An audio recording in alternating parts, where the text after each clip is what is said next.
Bradley was convinced I was his future wife and pursued me relentlessly for 10 years to win me over. But on the eve of our wedding, I overheard his conversation with a friend. "So you're just going to marry Diana like this? What about that secret girlfriend you've been seeing?" Bradley paused for a moment, then said, "She's just a substitute. How could she ever compare to Diana? If she doesn't make a scene, I'd consider keeping her by my side. Diana is very understanding. She wouldn't mind." The next day, his young girlfriend caused a huge scene at the wedding. When she pushed me hard off the stage, Bradley rushed over without hesitation to shield her, all because she pressed a shard of glass to her neck, screaming hysterically as she threatened, "Choose me or Diana." Bradley panicked to the extreme, pushing aside my injured self in anger, shouting, "Get out of my way. I need to take her to the hospital. If anything happens to her, I'll make you pay with your life." At that moment, my heart died. That very night, I booked an international flight and left his side. Hello, everyone. Welcome to my channel. Subscribe us to read wonderful novels every day. Now the story begins. Diana, can't you sign the surgery consent form yourself? Did you really have to call me multiple times just for this? Just because Eden got hurt, you have to break your bones too. I'm already exhausted. Please don't add to my troubles. Bradley's voice came through the phone with a hint of anger and impatience. Ever since Eden caused a scene at the wedding, he had disappeared with her for a whole half day. This was the 20th call I made to him. All 19 previous calls were hung up without exception. I paused at his icy tone and pleaded. "It was Eden who pushed me. The doctor said we must call a family member. Since you're already at the hospital, can't you just come over for a few minutes to sign the forms?" However, Bradley's response was to forcefully hang up the phone. Facing the long-anticipated outcome, I sighed. "Bring the surgical consent form. I'll sign it myself." The doctor hesitated slightly. "Perhaps you should try contacting Mr. Bradley again." Maybe he didn't hear clearly. Just yesterday he ordered all hospital doctors to be on standby, saying that in case Eden showed up at the wedding out of resentment and harmed you, we'd need to provide immediate treatment. In the past, even if you had a minor cold, Mr. Bradley would convene all doctors for a consultation and personally keep vigil by your bedside for 3 days and nights. If he knew you had a fracture, and it was Eden's doing, he would be furious. "After all, you mean the most to him." I let out a bitter laugh. I used to think I was the one he loved the most too, but now, it seems that might not be the case. After my insistence, the doctor finally handed me the consent form and let me sign it myself. Until the very last moment before the surgery, I was still giving Bradley a chance, waiting for him to come see me. But all I got was Eden's social media post. In the animated photo, Bradley held a steaming bowl of porridge, carefully blowing on it to cool it down before offering it to Eden, and even tucked her in. The caption read, "You said 3 years of companionship was the greatest luck, and you'd respond to my feelings for the rest of your life." Eden smiled with incomparable happiness. It's hard to imagine that just a few days ago she was drowning her sorrows in alcohol after being Bradley ghosted in a sudden breakup. Still drunk, she came over with tears streaming down her face, pointing at my nose and yelling accusations. I was Bradley's secret girlfriend for 3 years and gave him everything. Yet he never touched me, saying that you, Diana, are the only woman he'd ever marry. Why do you deserve his favoritism? I tried to imitate your way of making soup for him, but Bradley slapped me and said I couldn't compare to you in any way. Not as pretty, not as gentle, telling me not to make a fool of myself by trying to copy you. She was extremely emotional. He even said I was just a replacement to pass the time and would kick me out once you returned. Diana, why did you have to come back? Why couldn't you just die abroad? At that time, Bradley was furious that she had offended me and immediately slapped her across the face, unhesitatingly throwing her out. His cold eyes stared at Eden with disgust as he said, "We've already broken up. Stop pestering me. How dare you curse Diana? You must be insane. If you want to die so badly, go die by yourself. Diana is my white moonlight. There's no one else in my eyes but her." But today at the wedding, he rushed toward Eden without hesitation. As if afraid of losing some precious treasure, he frantically rushed her to the hospital for emergency treatment. My fracture surgery was completed quickly, and I woke up after the anesthesia wore off, just as Bradley suddenly flung open the door to my hospital room and hurriedly strode in. I thought he had come to his senses to visit me, but to my surprise, the first thing he did was yank my 4-injected hand from under the blankets. roughly inspecting it up and down. When he couldn't find what he was looking for, he flew into a rage and interrogated me. Diana, where's your wedding ring? Take it out now. My hand was yanked violently, and the 4-needle inside jabbed painfully. But instead of answering him immediately, I asked, what do you want with my ring? That ring was something I painstakingly designed myself and spent months handcrafting. It was proof of our lifelong commitment to each other. Eden likes it. She said she wants to wear matching couple rings with me. Just give it to her to play with. It's just a cheap ring anyway. Hardly any diamonds and not worth much. As he spoke, he saw me place the ring on the corner of the table, picked it up without hesitation, and turned to leave. I stood up to snatch it back, almost forgetting my legs couldn't move. Yet the hand still clutched the ring tightly, refusing to let go. Give it back to me. Bradley looked at me with utter disappointment in his eyes. Diana, I remember you used to be so generous. How could you become like this? Even something so small has to be an issue. I said, if you insist on taking it, then we're breaking up. Bradley was stunned.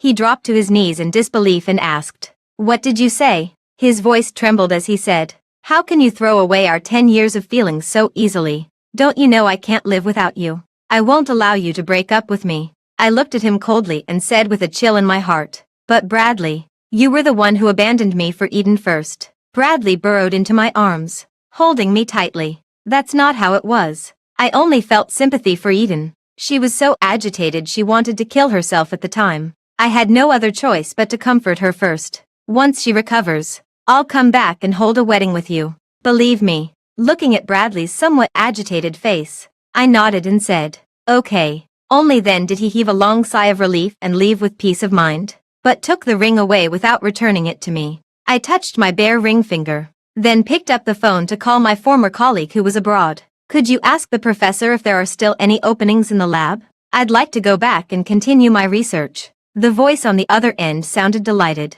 Really? The professor was so upset when you left. He must be thrilled to hear you're coming back. I'll go ask him right now. But didn't you go to get married? Won't it be inconvenient to be separated from your husband later? I instinctively wanted to make excuses for Bradley, but then I thought it was ridiculous. So I said, he's dead.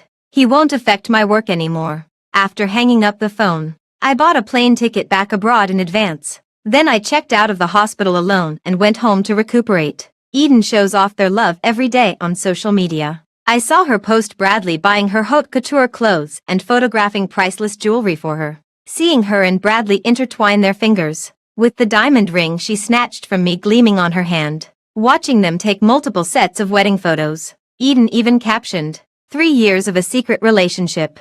Finally able to love openly. Bradley also reposted it, but quickly deleted it. Afraid I might see. He forwarded his mother's 60th birthday invitation in a somewhat evasive manner. Before the wedding, Bradley specifically mentioned his mother's birthday to me, urging me to attend and celebrate together as a couple. Mrs. Lucy also held my hand and warmly invited me to visit her home. Although the wedding didn't take place, I still went with gifts to Bradley's mother's house. But as soon as I pushed the door open, I saw an unexpected scene. The banquet had already begun, with all the relatives present. Bradley was sitting one seat apart from his mother, and the person surrounded in the middle turned out to be Eden. Auntie Lucy picked up Eden a shrimp with her chopsticks and placed it in his bowl, saying, Miss Diana has lost weight recently. Eat more to nourish yourself. Meanwhile, Bradley glanced briefly at his mother and said, Mom, she's too busy with her own things and never peels the shrimp herself. I always have to do it for her.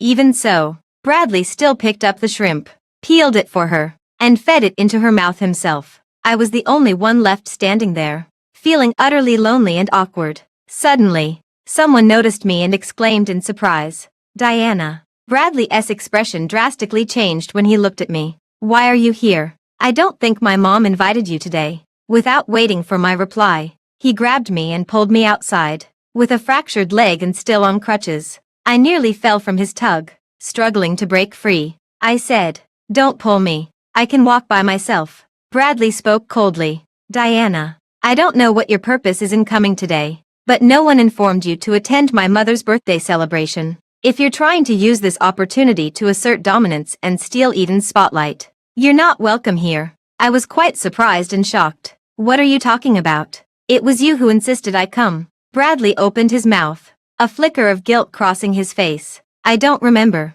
Who knows if you're lying? Auntie Lucy also chased after me and said, Miss Diana, Eden has been in a bad mood lately, so I asked Bradley to bring her over for a meal. Could you please leave first?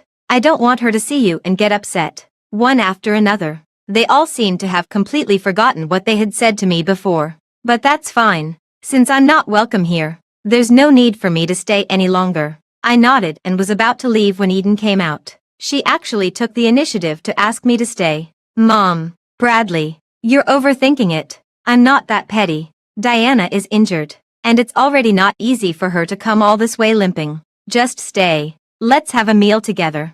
Pretending not to notice the smugness in her eyes, I said indifferently, No, thank you for your kindness. But Bradley stepped sideways to block me and said unhappily, You stay here. Eden didn't even mind you showing up uninvited and gave you an out. Yet you still had the audacity to slight her. If you dare leave today, our wedding will be cancelled immediately. Don't forget you've already quit your job abroad for me. Walk away now, and you'll have nothing left. I froze. Bradley had pursued me relentlessly for 10 years, and I never originally intended to be with him. When the truck came rushing down the road, he pushed me aside without hesitation and shielded me with his own body. Before being taken away by the ambulance, he tightly held my hand. As long as I can save you, I'm willing to give my life. Just hoping you'll give me a chance in the next life. I was deeply moved by him, resigned from my research job abroad, and returned home to marry him without hesitation. But I never thought that my love for him would now become a weakness he could exploit. I took a deep breath. Do as you please. Cancel it if you want. Then I walked out the door without hesitation, failing to notice Bradley's fleeting look of confusion. That night, I went home and packed all my luggage, ready to head to the airport early the next morning. But I never expected Bradley to come back in the middle of the night. He froze when he saw the somewhat empty house. Where's our photo wall? What happened to all the pictures I took of you during our trips? I casually replied. They fell and broke, so I threw them away. Bradley hugged me from behind. Why won't you look at me? Are you mad? He sighed. You're really something. Why can't you just give in a little? With so many relatives here today, I had already brought Eden in front of them, and then you suddenly showed up. How awkward was that? If you had just left the gifts and gone, none of this would have happened. Suddenly, I felt him grab my hand and slip something onto my ring finger. It was a lady's ring, but not the one I originally had. Stop being upset. I'll keep my promise to you. We'll hold our wedding ceremony tomorrow. Eden won't appear to disturb us anymore. Promise me you'll be there on time tomorrow. Okay. He was about to plant a kiss on my cheek, but I dodged it. Bradley's expression changed slightly, and he was just about to say something when Eden's exclusive ringtone suddenly rang. He immediately stood up in a hurry and rushed out of the room to answer the call. After just a moment, they reminded me, I need to go out for a while. Remember to arrive at the wedding venue on time tomorrow. The door slammed shut. Another sleepless night. I had no intention of going to the wedding, but after some thought, I still went, just to return the ring to Bradley. But when I arrived at the scene, I froze, because the bride wasn't me. It was Eden. A huge poster bears Eden's name, and she herself is dressed in a white wedding gown holding flowers, smiling warmly as she greets guests. Seeing me, she immediately smiled. Diana, you didn't really think today's wedding was prepared for you, did you? Bradley promised long ago to marry me today, but I said I wanted you to witness our wedding in person, so he invited you here. You should thank me, otherwise you wouldn't even have the right to enter. As she spoke, she suddenly flashed an enigmatic smile, setting off alarm bells in my mind. But it was already too late. She viciously threw the thorned rose in her hand at my face, instantly leaving long gashes on my skin. Blood dripped down, painting my vision crimson. Yet Bradley, upon seeing this, rushed over and shoved me aside with force. He looked at me with eyes full of disappointment, saying furiously, Diana, I kindly invited you to our wedding. Why did you have to hurt Eden? Didn't I already give you the ring? What more do you want? I was even planning to get a marriage certificate with you, but now you've ruined that chance yourself. With a dark expression, he pulled Eden away, and through my crimson-tinged vision, I saw Eden's smug smile. I covered my face and struggled for a long time before managing to stand up from the spot, trembling as I placed a letter and a ring by the door. Then I turned and headed to the airport without looking back. Bradley and Eden had already walked onto the stage at the wedding venue. Bradley slowly slid the ring onto Eden's finger and asked, "Will you marry me?" Eden, eyes brimming with joy, was about to respond when someone suddenly rushed into the wedding venue. The bodyguard hurriedly held up a letter and a ring in his hand.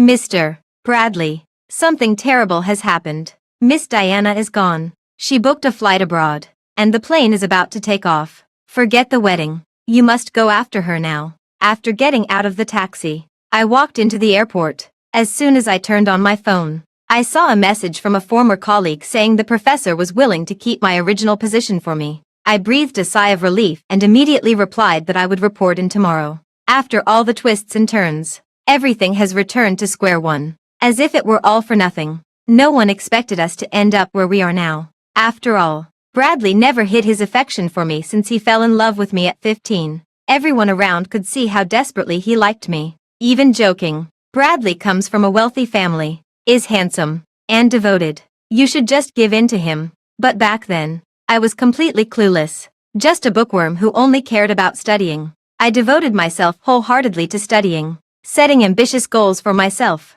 No one can hinder my progress, nor can anyone make me abandon my future. Thus I often treated Bradley, who lingered around me, as thin air. When he tried to chat me up or show attentiveness, it went in one ear and out the other. When he gave me roses and chocolates, I threw them straight into the trash and walked away. My classmates all said I was too heartless toward him. But this is how I ended up getting into a prestigious university and later secured an opportunity to study abroad. After I went abroad, Bradley not only didn't give up, but pursued me even more relentlessly. He flew in every week to visit me, even showing up at our school's evening party to publicly confess, saying, "I love you." That was the first time I felt something strange towards Bradley. Amid the uproar of the surrounding crowd, I suddenly met his eager eyes. It was as if a string in my mind suddenly snapped, finally glimpsing a trace of the true face of the emotional world. From then on, I could no longer treat him as a stranger, and before I knew it, I fell for his relentless advances.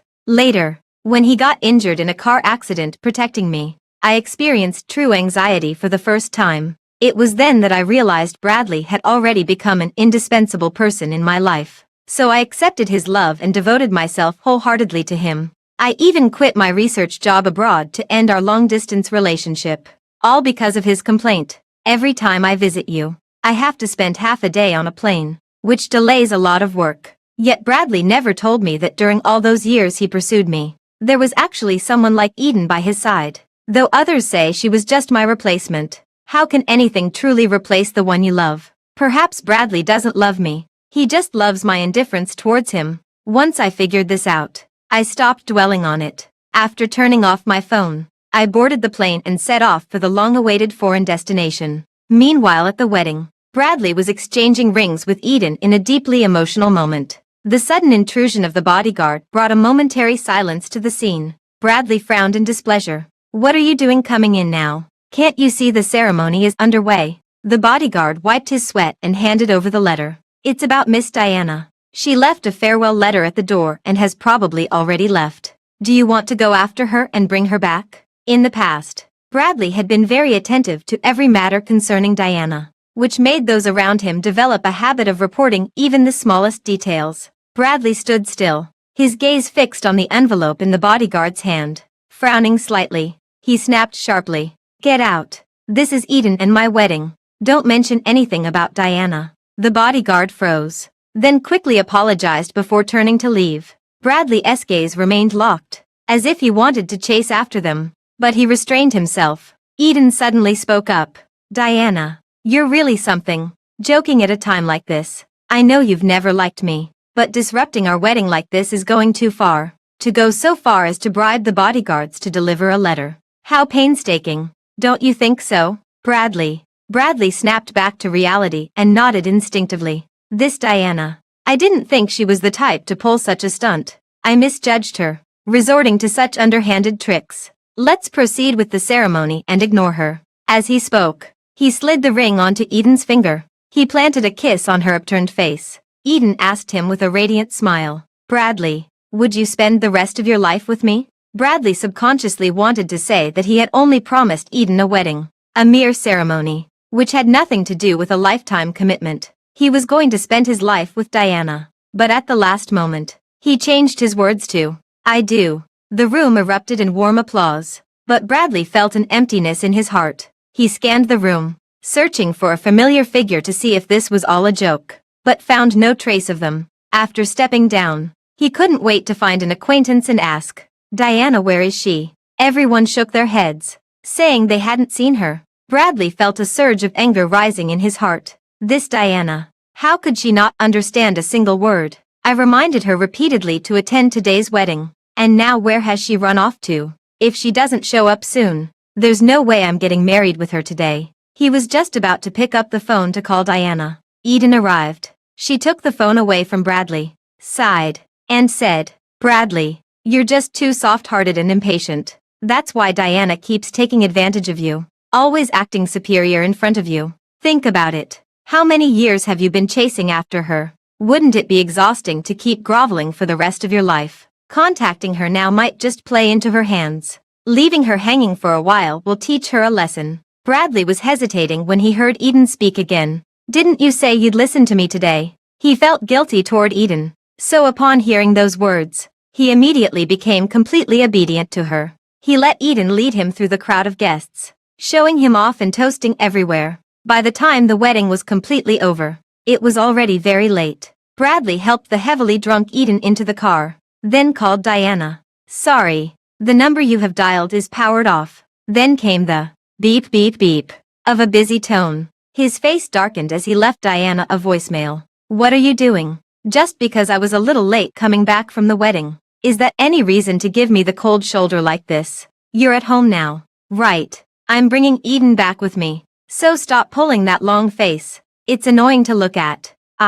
Bradley, don't owe you anything." With that, he put down his phone and steered the car toward home. But when he reached the doorstep, no one came out to open the door for him. Bradley held Eden with one arm and struggled to take out the key with his other hand to unlock the door. Eden turned over on the couch and said drunkenly, "Bradley, I'm hungry. I want something to eat." Bradley then rushed to the door of my room in a few quick steps and started banging on it loudly. "Diana, get out here right now. Eden is drunk. Come take care of her. Did you hear that? She said she's hungry, and you're quite skilled at cooking. Come out and make her some porridge." However, there was no movement from inside the room. Bradley began to hesitate. He pressed his ear against the door for a moment, thinking the lack of response was due to the person inside being upset. So he softened his tone. "Diana, stop being so temperamental." "Okay." But there was still no movement from behind the door. Bradley panicked for a moment, turned the doorknob,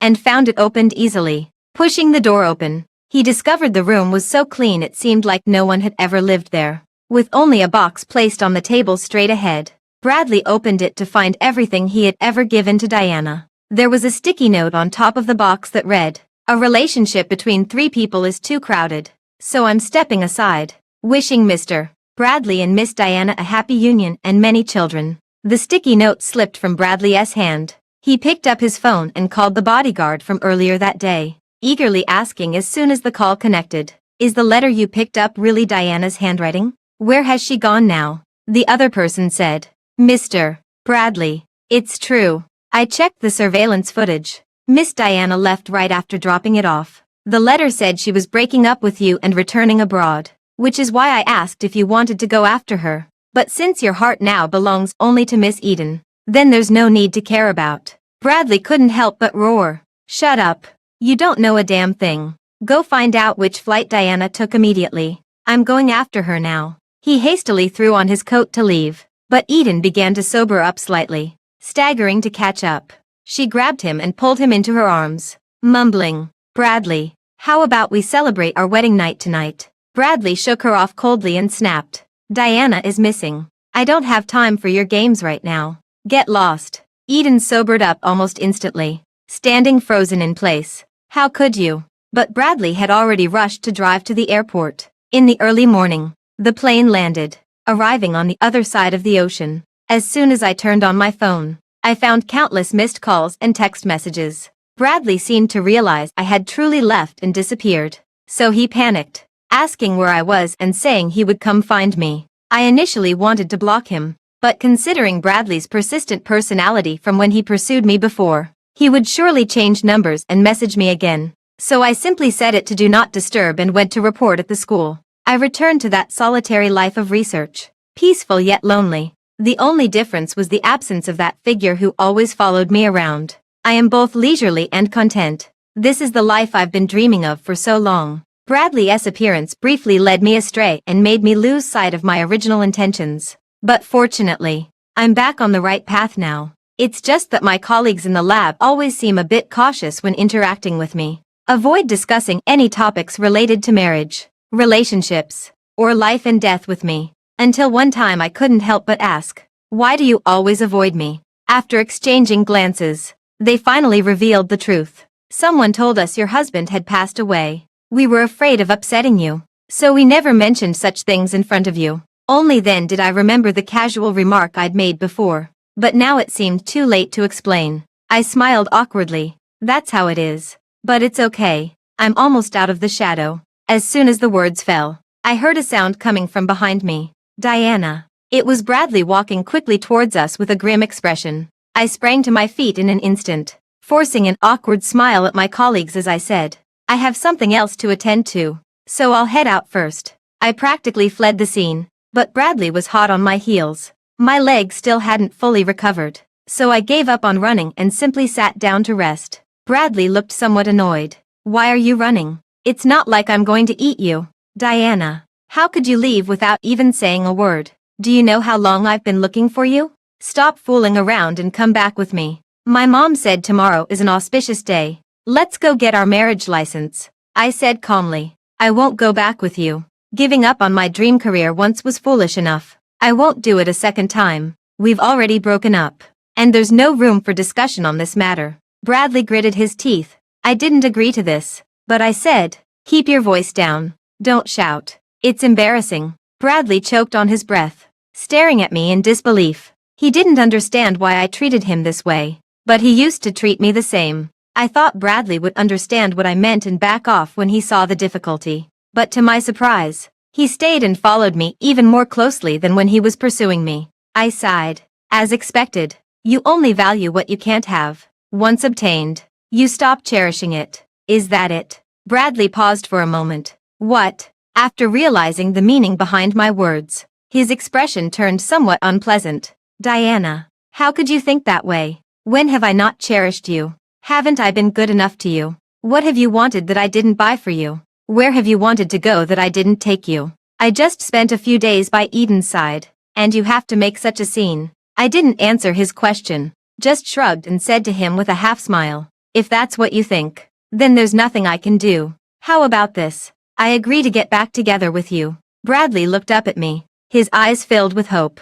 "But there's a condition. I won't be with just you. I'll be with my lab senior. If you get sick, I won't visit you. If you want to go somewhere, I definitely won't accompany you. If you two clash, I'll only side with my senior. The wedding will be with him too. Maybe I'll comfort you if I'm in a good mood." Bradley frowned so hard his brows nearly knotted. "Diana, don't go too far. You think this is too much." I laughed. "This is exactly what you've been doing to me." Bradley was completely stunned, opening his mouth but unable to speak. After a moment of silence, he said, "I'm sorry. I truly didn't realize.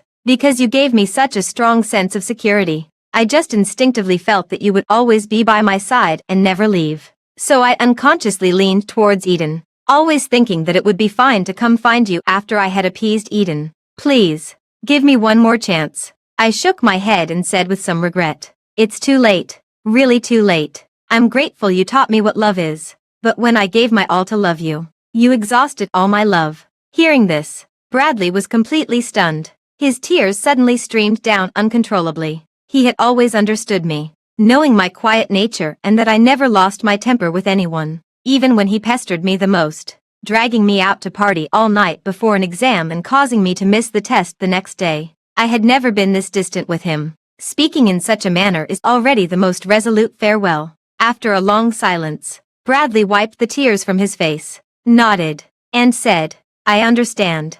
Then he turned and walked away abruptly, his back rigid, as if trembling with sobs. Just moments after he left, I received a text message on my phone. "Diana, Wait for me. I'll prove my remorse through actions. Until I agree to break up.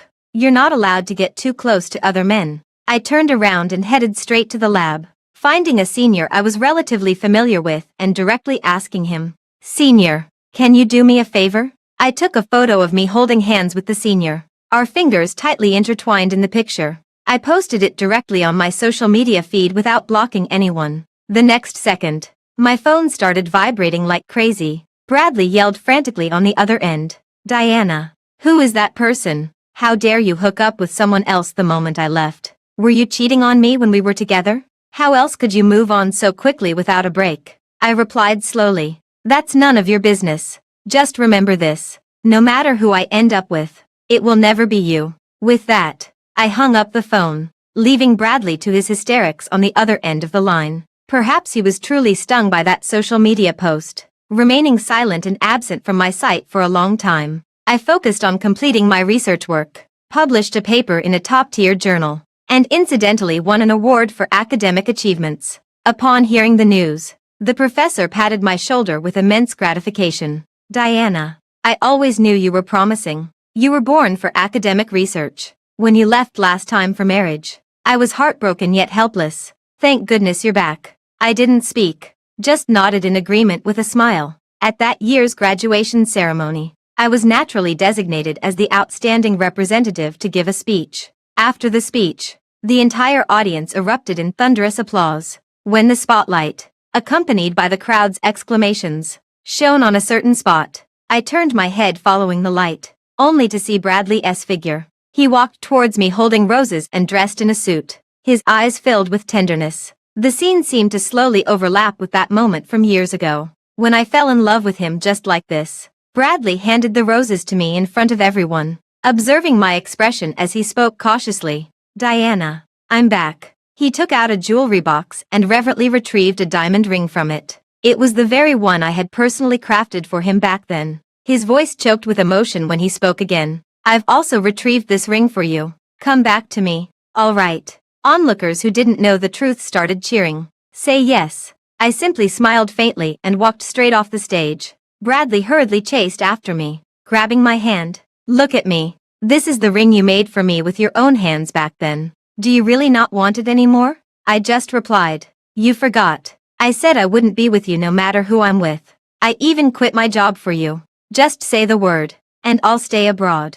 Bradley dropped to his knees, looking up pleadingly. "Eden, I made him leave too. Announced a complete break with her, and she'll never appear before us again. With just one word from you, we can live happily ever after. I'm certain no one else would treat you as well as I do." Facing the long-anticipated outcome, I sighed and said, "Bring the surgical consent form. I'll sign it myself." He exhausted all his sweet talk, speaking rapidly, afraid I might leave in an unguarded moment. I coldly shook him off. "Get out of my way. If you harass me for one more minute, I'll call the police." With a loud thud, Bradley collapsed to the ground in despair. He looked utterly heartbroken, his eyes wide with disbelief as he let out choked sobs. "It took me 10 years to win you over. We could have lived happily together. What on earth happened to bring us to this point? Only he knows in his heart what truly happened. He should take responsibility for his actions." After that day, Bradley seemed to become excessively fixated.